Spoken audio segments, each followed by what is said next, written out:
Hello and welcome back to Zone Unknown, our weekly look at the world of the paranormal and conspiracy theories. As usual, I'm joined in the studio by our panel of experts. We've got Mark Rosney from Parrot Projects. We've also got Michael Hadfield from Eximius Paranormal Investigations, and our paranormal news reporter Claire Campbell is with us. One of the most interesting subjects that has incredible divided opinion has to be the events that may take place on 2012. It might mean the end of the world. It might mean something completely different. And that's what we're going to talk about in this particular part of the show. 2012. Are you planning on any holidays after 2012? Do you think it's going to happen? Have we got anything to be concerned about, Mike? Oh, I think we've got. I don't think we've got a chance. No, it's all over. No, it's.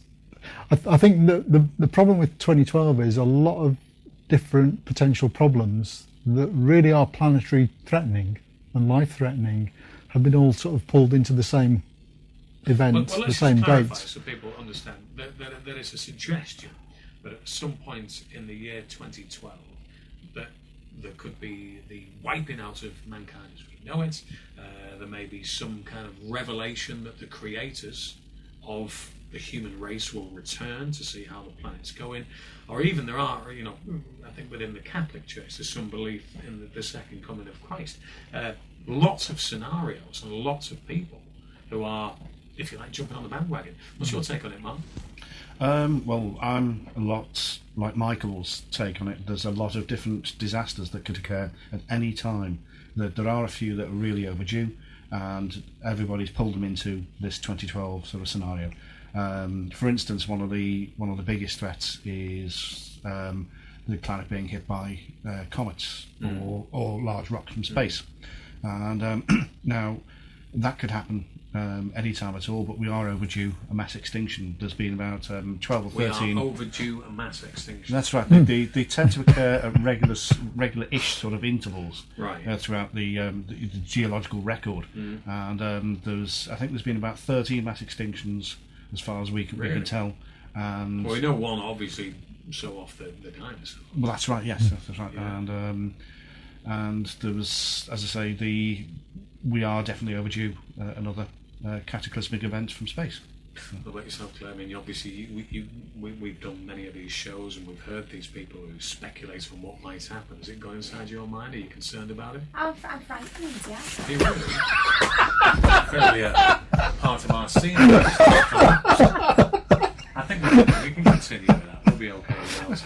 I'm sure that doesn't matter too much. Perhaps maybe this is an omen. We're being told that 25. You just said I'm frightened and the part of the scenery falls down. But no, carry on. Man. Why are you frightened?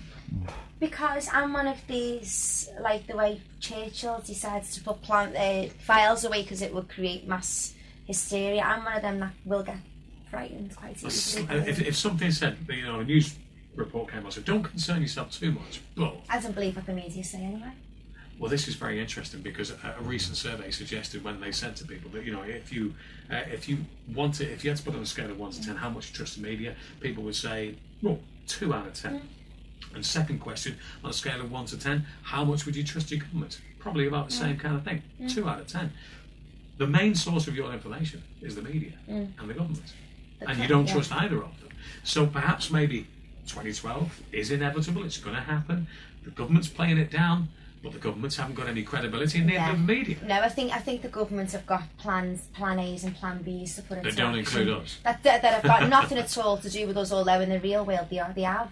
But let's be honest, they've probably got scientists and the big men creating devices now that if there was a shower of meteorites, let's just blast them out of space. This goes back to the 1980s, really, doesn't it? When Ronald Reagan was kind of talking about the Star Wars project, that they were going to kind of develop weapons in space, and the idea was that if those nasty Russian people stepped out of line, we'll be able to through the kind of the universe, as it were, we could stop the problem that way. But it makes you think, hang on a sec, perhaps maybe that was just a smoke screen, because there is an anticipation that something is going to be coming in our direction and that we need to be prepared for it. Now, if I've got this right, that happened in the 1980s. Also in the 1980s is when NASA allegedly spotted this Planet X that came into sight, and then I've heard this, as I say, and it's just complete speculation, it's like the rumour mongering, that this planet was spotted being X amount of miles away in, for the sake of argument, 1983.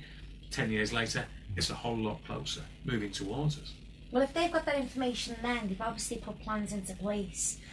You know, how much has technology moved on now for the last 20 odd years? They've obviously put plans into place. I mean, I'm not saying that's true. I'm not saying that's what's happening. It's allegations, isn't it? They've obviously would have put something into place, definitely. I think it's very difficult to protect yourself from planetary impact. Yeah.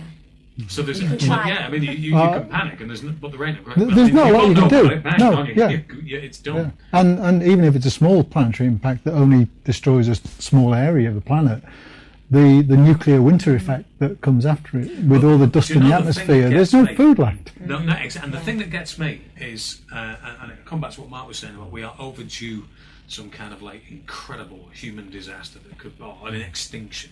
And when you look at the Bible, and I'm actually a believer in the Bible, but not from a kind of religious point of view. I believe that a lot of those things in the Bible are actually catalogued historical events, worded in the words of the day.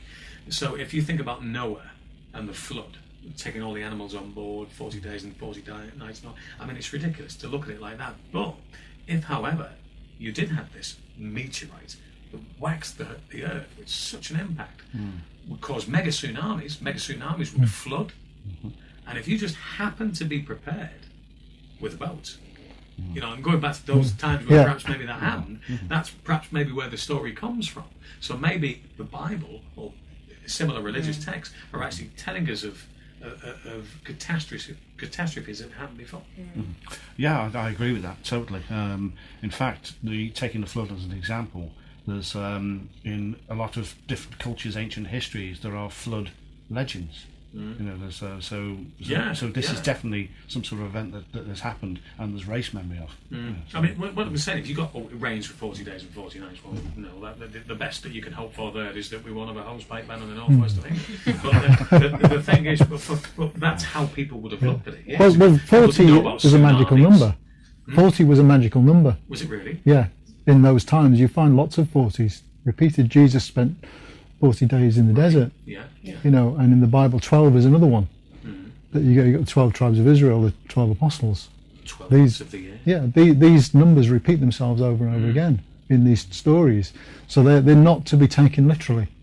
No, I think you're quite right, and I don't think the Bible is to be taken literally. I know some people do, we know that. But I think there is, to take it literally is one thing, and you shouldn't do that. But by the same token, to dismiss it as just the idle ramblings of desert folk from years gone by is also folly as well. I mean, what about you? You're a Bible believer yourself, personally? I'm a Catholic. I'm not a practicing Catholic. I say my prayers every night, and I do believe in what I say does go to somewhere. Why do you say your prayers every night? I mean, you're not practicing Catholic? Because I do believe in heaven. I don't go to church.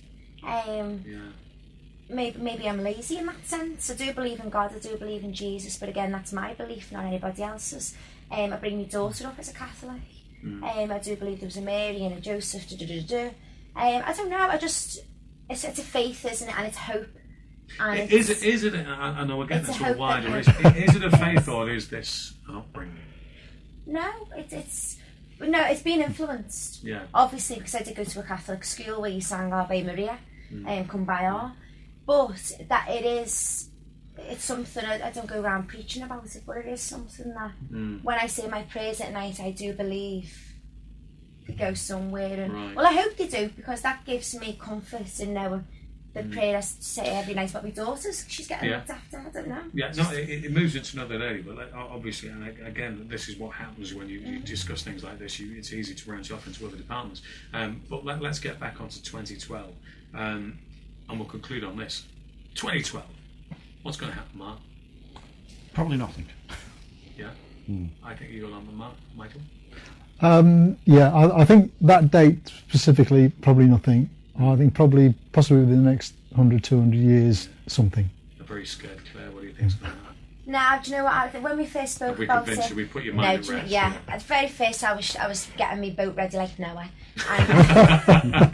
and me wood and me hammer. Well, B&Q would be made up with a timber, you'd be laying off from that, wouldn't it? But now, it's one of them, isn't it? Like turn of the century 2000. Yeah. I think so. I think the one thing that is most definitely certain is a lot of people who have really nailed their colours to the mast on the subject of 2012 who are saying, yes, this is going to happen, and I am a player in it, because I've heard a lot of people say that. Come 2013, a lot of red-faced mediums out there, with speculators who might be thinking, maybe there's a 2015 or something like that. Which leads me to an idea that I was considering, but not very seriously, but I thought, well, why don't we go up to these people that, as you say, nailed their colours to the mast, and say, well, if the world's going to end, right, why don't you give me all your property? You're not going to need it after then. Stake your claim. Give it a try. If you know somebody that is speculating on 2013, 2012 even, maybe you should try that and see whether or not they'll offer their property to you. As a subject that we've just been discussing there, 2012, we're going to be looking at the paranormal news with Claire Campbell next.